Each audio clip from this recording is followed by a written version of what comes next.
இது ஃபீடர்ஸ்க்கான பதிவுங்க. Exclusively only ஃபீடர்ஸ்க்கு மட்டும்.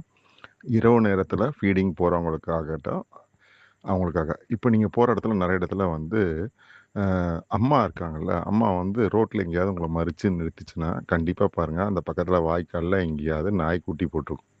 இப்போ இந்த கோடை மழை வரதுனால நிறைய நாய் அடிச்சிட்டு போயிடும். ஏன்னா வாய்க்காலில் குட்டி போட்டிருக்க சேஃப்னு நிறைய பேர் குட்டி போட்டுறது அடிச்சிட்டு போயிடும். முடிஞ்ச அளவு எங்கெங்கே தேடி பார்த்து காப்பாற்றிடுங்க. ஏன்னா இந்த கடந்த ஒரு 2-3 நாளா இந்த கோடை மழைக்கெல்லாம் நான் காப்பாத்திட்டு தான் இருக்கேன். இன்னைக்கும் ஒரு குட்டி ஒரு அம்மாவோட குட்டிங்க வந்து காப்பாத்துனேன். அந்த மாரிக்கு உங்க ஏரியால நீங்க ஃபீட் பண்ற இடத்துல உங்க புள்ளைங்களோட புள்ளைங்க ஏதாவது இந்த மாரி மாட்டிக்கிட்டு இருக்கும். முடிஞ்ச அளவு சேறு சகதி பார்க்காம இறங்கி காவாக்கெல்லாம் தூக்கி வெளில விட்டுருங்க. ஏன்னா மழை கொஞ்சம் தூறி விட்டதுல தண்ணி போகும். அதில் அடிச்சிட்டு போகாம இருக்கிறதுக்கு பார்த்துக்கோங்க. இது மட்டும் முடிஞ்ச அளவு செய்ய பாருங்க. சரிங்களா? நன்றி, வணக்கம்.